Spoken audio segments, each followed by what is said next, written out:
신약성경 유다서 1장입니다. 유다서는 신약성경의 마지막 성경인 요한계시록 바로 앞에 있는 한 장짜리 성경입니다. 유다서 1장 1절로 2절 말씀을 오늘 읽도록 하겠습니다.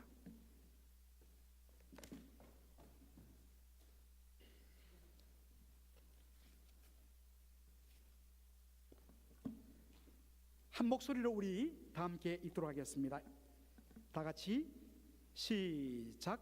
예수 그리스도의 종이요 야고보의 형제인 유다는 부르심을 입은 자 곧 하나님 아버지 안에서 사랑을 얻고 예수 그리스도를 위하여 지키심을 입은 자에게 편지하노라. 긍휼과 평강과 사랑이 너희에게 더욱 많을지어다. 아멘. 오늘 설교 본문이 유다서라는 것을 여러분 확인한 후에 혹시 조금 당황하지 않았습니까? 왜냐하면 유다서는 아마도 평생 유다서 본문으로 설교를 들어본 적이 없는 분들도 계실 것입니다. 요한계시록 바로 앞에 한 장으로 꼭 숨어있는 짧은 성경책이거니도 하거니와 또 여러분들 유다 하면 왠지 우리에게는 좀 거부감이 드는 이름입니다. 왜 그렇습니까? 그렇습니다. 예수님을 팔아버린 사람이 가롯 유다이기 때문입니다. 그런데 그 유다와는 다른 유다인 것이죠. 그런데 여러분들 유다서를 묵상하면 묵상할수록 정말 작은 고추가 맵다는 그 말이 딱 어울릴 정도로 진리의 액기스로 가득 차 있는 생명의 말씀입니다. 그래서 앞으로 제가 몇 차례 유다서를 가지고 여러분과 은혜 나누기를 원합니다. 오늘 첫 번째 시간인데요, 오늘 저는 성도의 정체성이라는 제목으로 말씀을 전하기를 원합니다.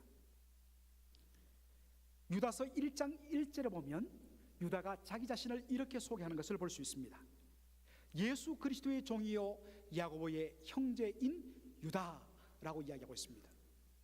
자기를 어떻게 소개합니까? 야고보의 형제인 유다라고 이야기하고 있습니다. 성경에 야고보, 제임스라는 이름을 가진 사람이 여러 사람 나오는데 특별히 여기에 나오는 야고보는 누구일까? 모든 성경학자들은 이구동성으로 여기에 언급된 야고보는 예수님의 육신의 동생 야고보라고 말합니다. 그렇다면 유다는 누구겠습니까? 그렇습니다. 유다도 예수님의 육신의 동생 중에 한 사람이란 것입니다. 이것을 확인할 수 있는 것이 마가복음 6장 3절에 나옵니다. 예수님께서 예수님의 고향 땅 나사렛에 갔을 때에 동네 사람들이 예수님을 배척합니다. 이 사람은 목수가 아니냐? 그리고 그의 형제들이 우리와 함께 이렇게 가난하게 살고 있는데 어떻게 저가 저런 지혜를 가질 수 있으며 저런 능력을 가질 수 있느냐? 예수님을 외모로 보고 배척하는 장면입니다. 그러면서 예수님의 동생을 어떻게 합니까? 야고보와 요셉과 그리고 유다와 시몬의 형제가 아니냐라고 이야기합니다. 바로 여기에 예수님의 동생으로 언급된 야고보와 유다, 바로 이 사람이 오늘 본문의 주인공입니다.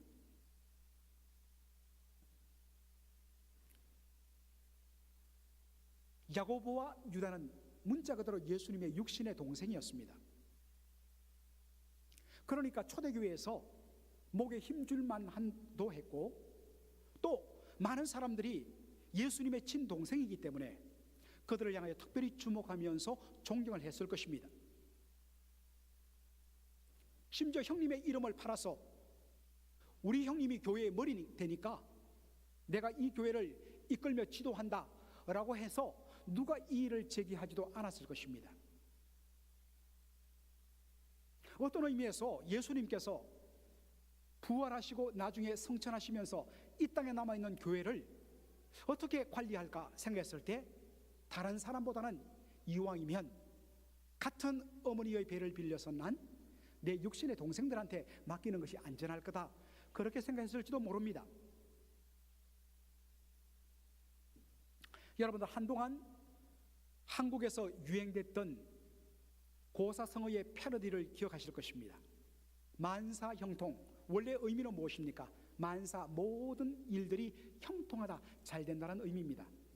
그런데 이것이 MB 대통령이 정권을 잡았을 때 어떻게 변했습니까? 모든 일은 형을 통해야 이루어진다. 그렇죠? 그래서 사실은 바로 그 언급된 그분 때문에 사실 동생이 국정 운영에 큰 어려움을 겪고 욕을 많이 먹었습니다. 이건 역대 정권 다 그랬습니다.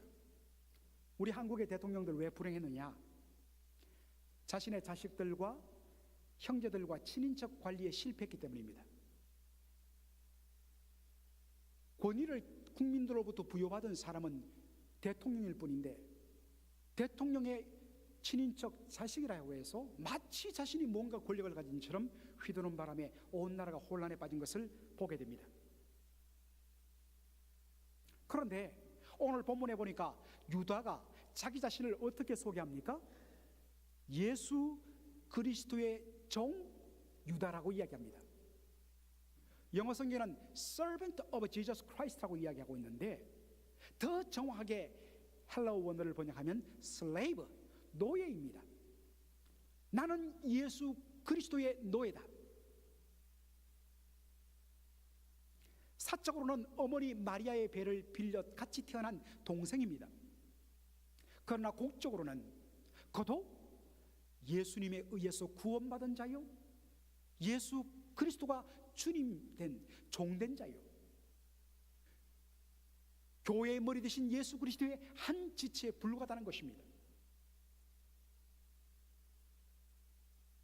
이 고백은 예수님의 또 다른 육신의 동생인 야고보도 마찬가지였습니다. 야고보서 1장 1절을 한번 우리 보시겠습니까? 야고보가 뭐라고 자기를 소개합니까? 하나님과 주 예수 그리스도의 종 야고보는 주 예수 그리스도의 동생 야고보는 그렇게 말하면 훨씬 더 자신이 드러나 보일 수 있었는데도 불구하고 분명하게 얘기합니다. 나 야고보는 누구냐? 예수 그리스도의 종이다.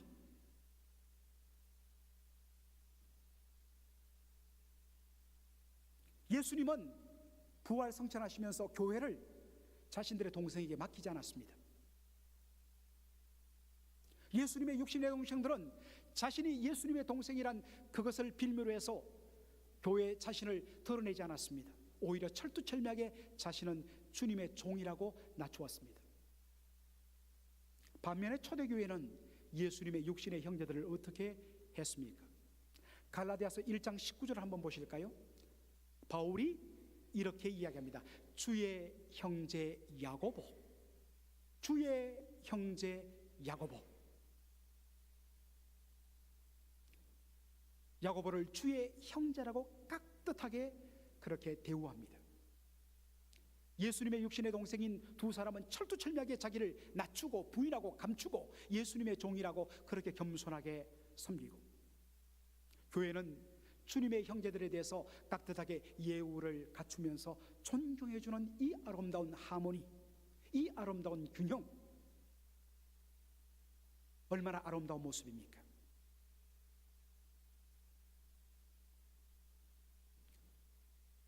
빌립보서 2장 6절 제가 자주 언급하지만 예수님은 근본 하나님의 본체셨습니다. 하나님과 동등되신 참 하나님이셨습니다.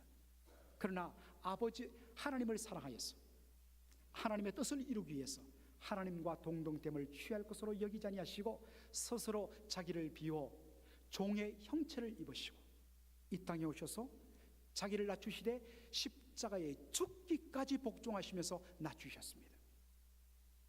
반면에 하나님 아버지는 이 예수님을 어떻게 하십니까? 9절 이하에 그를 지극히 높여 모든 이름 위에 뛰어나게 하시고 모든 사람이 무릎을 꿇어 예수 앞에 꿇어 예수 그리스도를 주라 신케 하므로 이를 통하여 하나님께서 영광을 받으셨다 했습니다. 모든 사람들이 그 아들 예수를 향해서 주님이라고 부르시는 그 모습 보고 그 아들이 높아지는 것을 보고 영광을 받으시며 기뻐하셨다는 것입니다. 성부 하나님과 성자 예수님의 이 아름다운 하모니, 예수님의 육신의 형제들과 초대교회 성도들의 이 아름다운 자기 부인과 낮춤과 섬김과 바로 존경의 이 아름다운 균형, 여러분 오늘 우리가 회복해야 되지 않겠습니까? 앞서 섬기는 귀한 중직자들, 주의 종들은 자기를 철두철미하게 부인하며 주 예수를 위하여서 여러분의 제가 종입니다라고 성도들을 섬기고,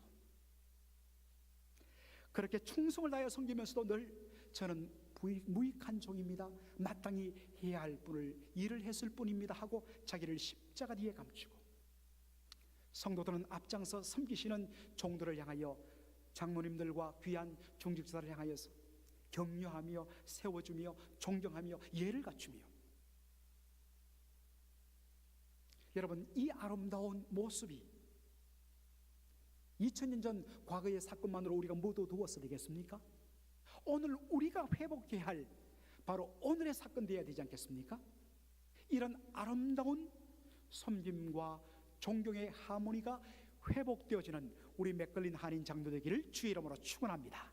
아멘. 자, 오늘 본문 말씀 보면 유다가 이 편지를 받는 분들을 이렇게 소개하는 것을 보게 됩니다. 1절 다시 한번 보겠습니다.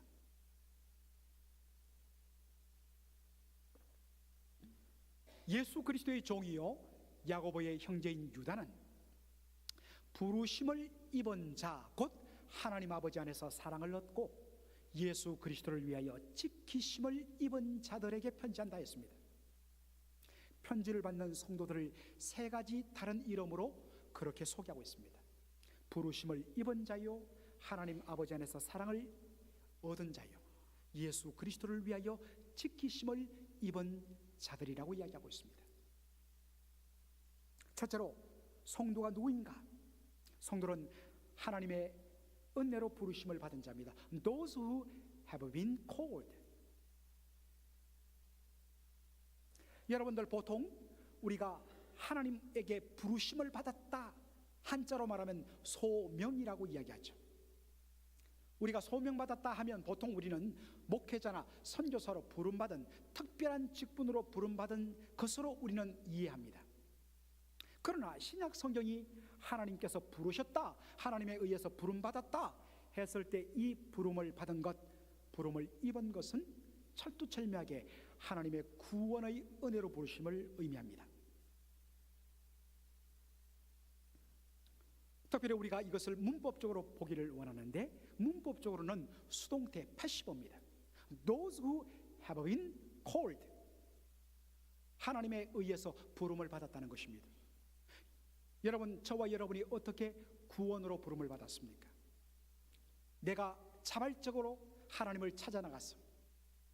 하나님을 붙들고 하나님을 내가 믿음으로 받아들임으로 내가 하나님을 만나고 구원받은 것처럼 보이지만 사실은 하나님께서 우리에게 먼저 찾아오시고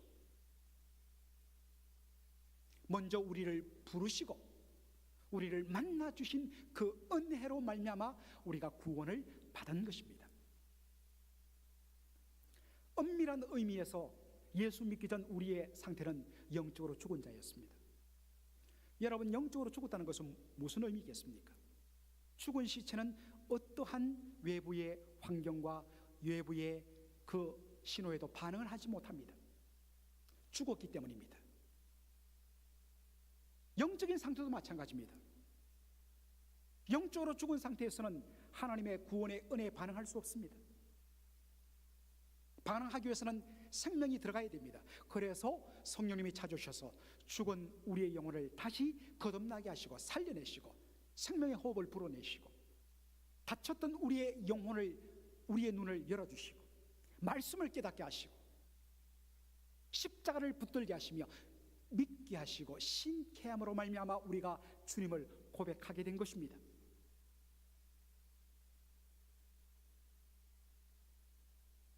사랑하는 성도 여러분, 우리가 보통 교회를 헬라어로 에클레시아라고 이야기합니다. 많이 들어보셨죠? 우리 한번 따라해 볼까요? 에클레시아. 다시요. 에클레시아. 이 에클레시아란 말은 뭐뭐로부터 불러냈다는 뜻입니다. 교회가 무엇입니까? 교회는 죽음으로부터, 사망으로부터, 세상의 흑암의 권세로부터 주님에 의해서 빛으로, 생명으로, 하나님의 나라로 불러내심을 입은 자들, 구원받은 자들이 모인 곳이 교회입니다. 하나님이 부르시지 않았다면 우리는 이 자리에 설 그 누구도 없습니다. 오늘 우리 장로님 기도 중에도 언급하셨지만 하나님께서 우리를 향하여서 이사야 43장 1절에 내가 너를 지명하여 불렀나니 너는 내 것이라. 하나님이 여러분의 존재 한 분 한 분을 아시고 주목하시고 찾아가시고 여러분을 살려내시고 예수를 온전히 믿게 하심으로 말미암아 이 자리에 부르셨다는 것입니다. 그래서 교회는 이 불러주신 하나님의 놀라운 은혜로 말미암아 구원받은 그 은혜와 감격을 찬양으로 고백하며 말씀의 응답으로 고백하는 신앙 공동체입니다. 둘째로 성도를 오늘 뭐로 표현하느냐? 하나님 아버지 안에서 사랑을 얻은 자라고 표현합니다. 성도 여러분, 일반적으로 우리가 누구를 보통 사랑합니까? 사랑을 할 만한 자를 사랑합니다. 보통 다른 이로부터 내가 사랑을 받으면 우리는 뭐라고 생각합니까? 사랑받을 만한 근거가, 자격이, 조건이 되기 때문에 사랑받는다고 생각합니다. 이것이 세상의 사랑입니다. 이스라엘 백성들도 옛날에 그렇게 생각했습니다. 자신이 하나님에 의해서 선민, 택함받은 백성이 된 것은 뭔가 자신들에게 다른 민족보다 더 뛰어난 것이 있어서라고 생각을 했습니다. 그런데 하나님께서 광야 생활 40년을 마무리하면서 주신 말씀 신명기 7장 8절로 9절은 그것을 완전히 바꿔버립니다. 여호와께서 너희를 기뻐하시고 너희를 택하심은 너희가 다른 민족보다 수요가 많은 연고가 아니니라. 너희는 모든 민족 중에 가장 적으니라. 여호와께서 다만 너희를 사랑하심을 인하여, 여호와께서 다만 너희를 사랑하심을 인하여 너희를 택하시고 구원해내시고 불러내셨다고 말씀하십니다.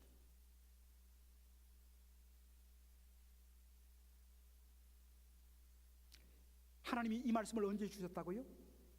이스라엘 백성들이 40년 광야 생활을 마친 다음에 주신 말씀입니다. 그 40년 동안 어떤 일이 벌어졌습니까? 이스라엘 백성들의 전체 역사는 원망과 불평과 반역의 역사였습니다. 그들을 가리키는 표현이 목이 곧은 백성이었습니다. 어떤 의미에서는 그 어떤 조건으로도 하나님 앞에 사랑받을 만한 자격이 없던 그들이었습니다. 그런데 그들이 하나님의 기뻐하심을 받고 하나님에 의해서 택함받은 백성이 된 것은 다만 여호와께서 그들을 사랑하심을 인하여 하나님의 사랑 때문인 것입니다. 이 놀라운 말씀이 다시 한 번 더 고백된 것이 로마서 5장 8절의 말씀입니다. 로마서 5장 8절 말씀 우리 한 목소리를 읽겠습니다. 우리가 아직 죄인 되었을 때에 그리스도께서 우리를 위하여 죽으심으로 하나님께서 우리에게 대한 자기의 사랑을 확정하셨느니라. 아멘. 여러분, 우리가 주목할 것은 우리가 그리스도께서 우리를 위하여 대신 죽으셨을 때는 언제였습니까? 뭔가 우리에게 변화의 조짐이 있고 하나님의 놀라운 은혜와 사랑에 감격하여서 뭔가 우리의 인생의 계과 천산의 모습이, 그러한 모습이, 몸부림이 보일 때에 하나님께서 때가 되었다 하시고 그 아들 예수를 보내신 것이 아니라는 것입니다. 예수 그리스도께서 저와 여러분을 위하여 대신 죽임당하실 때는 언제였습니까? 우리가 아직 죄인 되었을 때에, still sinners, 여전히 하나님 앞에 죄인 되고 여전히 하나님 앞에 대적하며 여전히 하나님 앞에 원수 되었을 그때에 어떤 자격도 어떤 하나님의 사랑받을 만한 조건도 없을 바로 그때에 하나님은 그리스도 예수를 우리를 위하여 보내주셨다는 것입니다.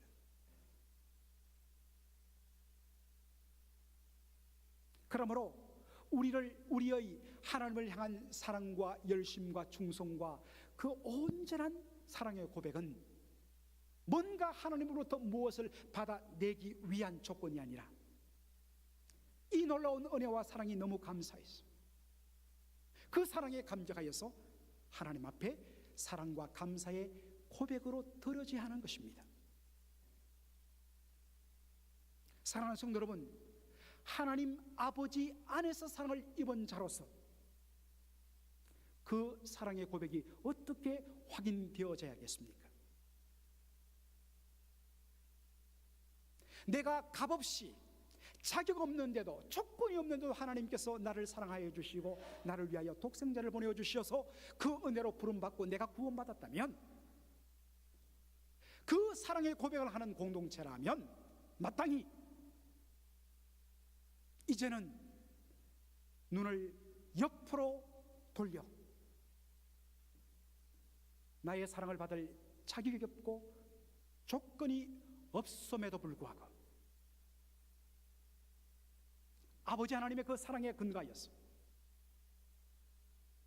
사랑의 손길을 뻗어주고 섬겨주는 그런 사랑의 결단이 나타나야 그것이 진짜 값없이 우리를 사랑해 주신 하나님의 사랑에 대한 참된 고백이 될 것입니다. 수직적으로 하나님의 그 놀라운 사랑 앞에 어메이징 그레이스를 부르지만 그 어메이징 그레이스가 진정 하나님이 기뻐하시는 찬양되기 위해서는 그 사랑이 수평적인 적용으로 반드시 열매 맺어져야 한다는 것입니다. 우리는 자꾸만 상대방이 나에게 뭔가 받을 만한 조건과 자격이 되어졌을 때야 내가 액션을 취한다고 생각합니다. 그것은 십자가의 사랑에 반대되는 것입니다. 내가 먼저 다가져주고, 내가 먼저 손 내밀어주고 품어주고, 그렇게 온전한 사랑의 섬김을 통해서만 내가 받은 그 구원의 은혜를 드러낼 수 있고 확인할 수 있고 세상과 교회가 다름을, 부름받은 공동체가 사랑받은 공동체가 다름을 확인할 수 있는 것입니다. 그런 결단이 있는 여러분 되기를 주의 이름으로 축원합니다. 마지막으로 성도를 어떻게 표현합니까? 그리스도를 위하여 지키심을 입은 자들이라고 되어 있습니다. 오늘 이 본문 영어로 한번 띄워주세요. 영어 성경을 보면 이렇게 번역되어 있습니다. Kept by Jesus Christ. 왜 이렇게 됐느냐? 헬러 원어로 봐서는 그리스도를 위하여 지키심을 입은 자들이라고 번역해도 좋고, 예수 그리스도에 의하여 지키심을 입은 자들이라고 해석해도 무방하다는 것입니다.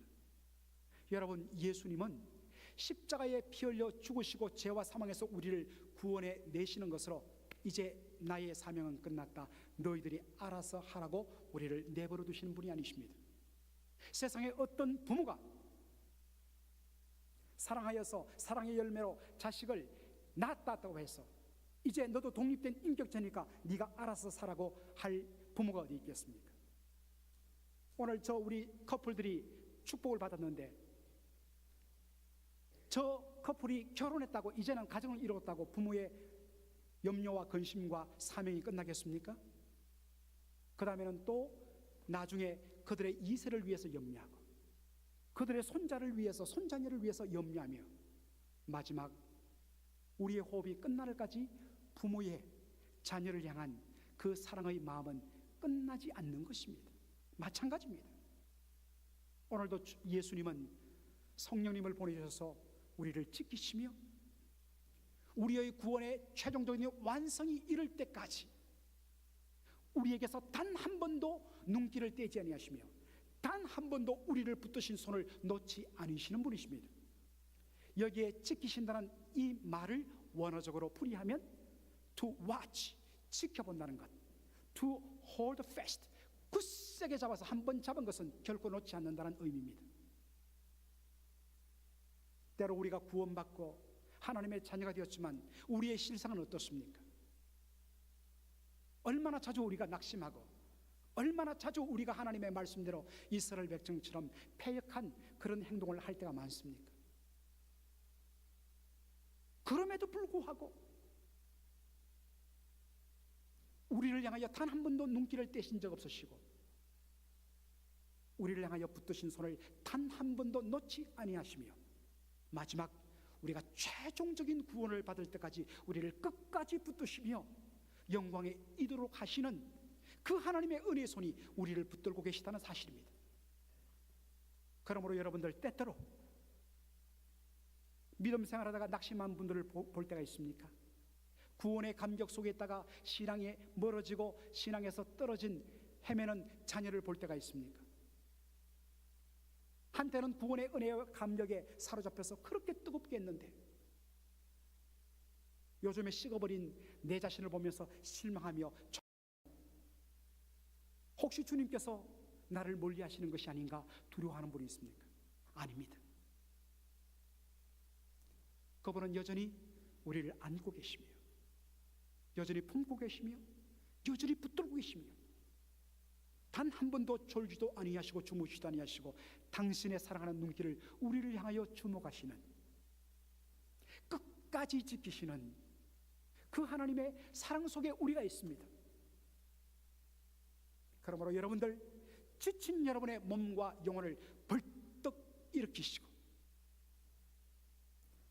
내 뒤에 계시는 주님을 확신하면서 담대히 주님으로부터 부름받은 자로서 주님의 사랑을 입은 자로서 주님에 의해서 지키심을 입은 자로서 힘있게 믿음 생활하시며 힘있게 사랑하시며 힘있게 주의 복음을 증가하시는 저와 여러분들 되기를 주의 이름으로 축원합니다. 아멘.